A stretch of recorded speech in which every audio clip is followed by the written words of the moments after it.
Paneer Maggi मसाला।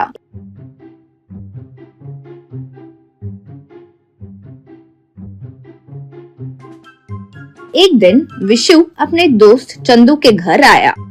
चंदू के पास आकर विशु बोला, अरे उस दिन जब मेरी बेटी तुम्हारे घर आई थी तो तुम्हारी बीवी ने पनीर मैगी मसाला बनाया था, सुना बहुत स्वादिष्ट बना था बोली। यूँ कहा चंदू। मेरी बीवी ये सब कब बनाएगी, वो भी बहुत स्वादिष्ट। तुम घर आ रहे हो सोचकर मैं ही उस चाइनीज रेस्टोरेंट में गया और उसे लेकर आया। क्या तुम्हें वो इतना पसंद आया? चलो उस पते पर चलते हैं। कहकर वो विशु को लेकर जहाँ वो पनीर मैगी मसाला बना था उस दुकान पर गया। वहाँ जाकर देखा तो वहाँ नहीं था, वो दुकान बंद था। विशु अब क्या करे, दुकान तो बंद हो गई। मेरी बेटी को पनीर मैगी मसाला चाहिए क्योंकि उसका जन्मदिन है। यूँ कहा तो चंदू। तो चलो एक काम करते हैं, किसी तरह हम लोग ही मेहनत करके वो बनाते हैं। अगर वो ठीक निकला तो ठीक, वरना मेरी पत्नी पर इल्जाम डाल देंगे। यूँ सोचकर चंदू और विशु दोनों घर पर मेहनत करके पनीर मैगी मसाला बनाए और उसे लेकर गए।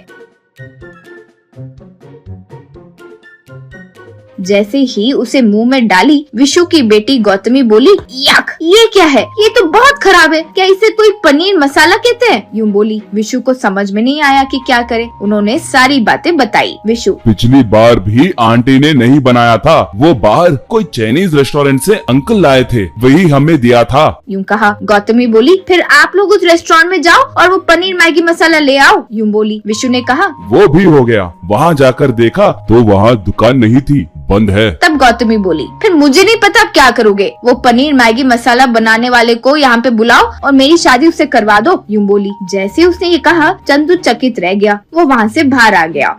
चंदू, ये क्या है भाई, तुम्हारी बेटी पागल है क्या? चाइनीज होटल वाले रसोइये से शादी करना चाहती है? यूँ कहा। तब विशु, क्या करूँ भाई, वो बहुत पर्टिकुलर है, हमें तो उसकी बात सुननी पड़ती है, लेकिन वो हमारी बात बिल्कुल नहीं सुनती। नाराज हुए बस वो अपने आप घर की छत निकाल देती है। यूँ कहा। तब चंदू, वो क्या है? क्या अब तुम सच में उस चाइनीज होटल वाले से शादी कराने जा रहे हो? तब विशु, अब क्या बोलूं भाई, पहले पता लगाते हैं कि वो कहाँ है। कहकर दोनों मिलकर उसे ढूंढना शुरू किए।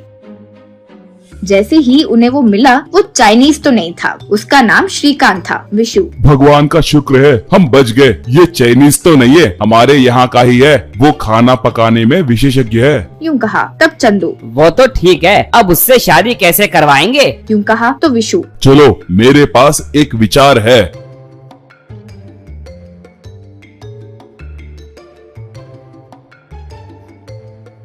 कहकर श्रीकांत से विशु, बेटा हमारे घर में एक छोटा समारोह है, हमें 50 लोगों के लिए पनीर मैगी मसाला बनवाना है, क्या तुम बनाओगे? तब श्रीकांत, मैं बाहर खाना नहीं बनाता हूँ सर, मैं सिर्फ होटल्स में खाना बनाता हूँ। यूँ कहा। विशु, हमारा घर भी होटल जैसा ही है बेटा, दरअसल हम होटल खोलने की सोच रहे हैं। सबसे पहले आप सैंपल की तौर पर पनीर मैगी मसाला बनाओ। कहकर उसे घर ले गए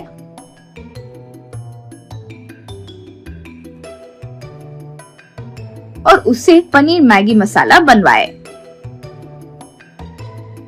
वो खाकर गौतमी, हाँ मुझे तो ये बहुत अच्छा लगा। यूँ बोली। तो विशु, क्या उससे शादी की बात करे? यूँ कहा। तब गौतमी, शादी नहीं कुछ नहीं, उसके साथ मिलकर अच्छा होटल बिजनेस शुरू कीजिए, हम बहुत सफल होंगे। यूँ बोली। तो विशु, तुम क्या कह रहे हो? तब गौतमी, हाँ पिताजी, जब से आप रिटायर हुए हो आपको बहुत बोर हो रहा है ना, इसीलिए मैं आपसे एक अच्छा होटल बिजनेस शुरू करवाना चाहती थी। यूँ बोली। तो विशु बहुत खुश हुआ।